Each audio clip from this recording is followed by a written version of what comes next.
सदस्य के साथ रहे, सुंदर ठाकुर जी मेरे साथ रहे, हमारे पीडब्ल्यूडी मिनिस्टर विक्रमादित्य जी साथ रहे और पूरा मंत्रिमंडल कुल्लू जिले में बैठा। आप अंदाजा लगा सकते हैं कि पहले एक बिजली का खंभा गिर जाता होगा तो एक हफ्ते तक उसकी सुध नहीं ली जाती थी। मुख्य व्यवसाय कुल्लू का पर्यटन है। 75,000 टूरिस्ट होम स्टे होटलों में फंसे हुए थे। 15,000 के करीब गाड़ियां कुल्लू जिला में फंसी हुई थी। हमने दिन रात मेहनत की।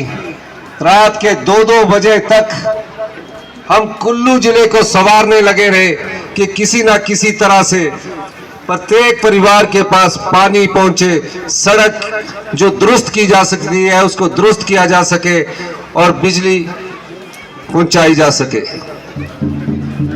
आप अंदाजा भी नहीं लगा सकते, पूरा मंत्रिमंडल यहां बैठा हुआ था।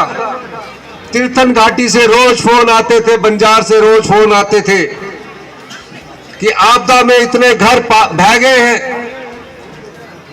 कोई कल्पना भी नहीं कर सकता था कि इतनी तबाही कुल्लू जिला में होगी कि कई पक्के घर बह गए। मैं यहां था, कई परिवार रोते रोते मुझे मिलते थे। मैंने सुंदर ठाकुर जी से कहा तुरंत राहत पहुंचनी चाहिए, तुरंत राहत पहुंचनी चाहिए। हमने अपने खजाना खोल दिया और जहां भी हो सकता था हमारे मंत्रिमंडल के सदस्य के शुरुआत में 1-1 लाख रुपया सबको बांटा, लेकिन उससे आपदा प्रभावित परिवारों का गुजारा होना मुश्किल था। मुझे पता लगा बंजार घाटी में 200 के करीब घर पूरी तरह टूट चुके हैं। 900 के करीब घर आंशिक रूप से उनको नुकसान हुआ है। मैं हर एक जगह गया और ये जानने का प्रयास किया गया कि इनके दर्द को कैसे बांटा जाए, इनकी पीड़ा को कैसे कम किया जाए। मुझसे कई परिवार मिले, उन्होंने कहा बड़ी मुश्किल से हमने एक पाई जोड़कर इस घर को बनाया। पिछली रात तक हम इस घर में रहते थे। हम कल्पना भी नहीं कर सकते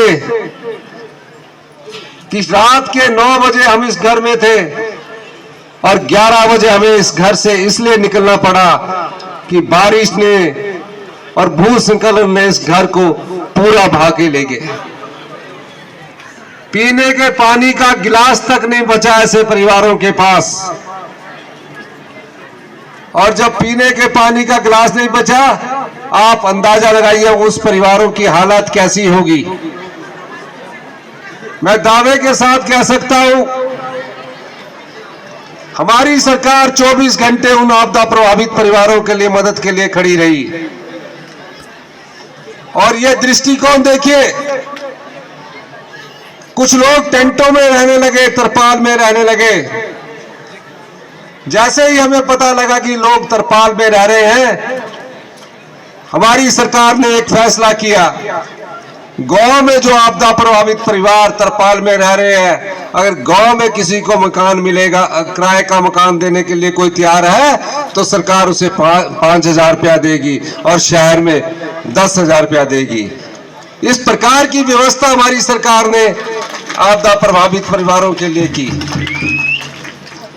धीरे धीरे हम इस आपदा से निपट रहे थे, उबर रहे थे, लेकिन 15 अगस्त से पहले एक बार फिर तबाही का वो मंजर था। पूरे प्रदेश में ऐसी तबाही हुई और कई घर पानी में बह गए, कई घर लैंडस्लाइड में बह गए। हमें उन परिवारों को भी बसाना था और आपदा से 22,000 परिवार प्रभावित हुए। 22,000 परिवार, हमने इन घरों को बसाना शुरू किया।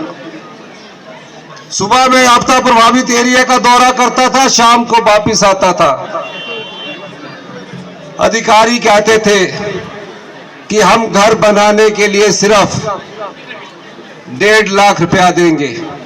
मैं जानता था कि 1.5 लाख में कभी घर नहीं बने। जिसका पक्का घर बह गया वो 1.5 लाख में कभी नहीं बन सकता। मैंने कहा ये 1.5 लाख में कोई घर नहीं बनाया जा सकता। उन्होंने कहा नियम में 1.5 लाख देने के है, कानून 1.5 लाख देने का है।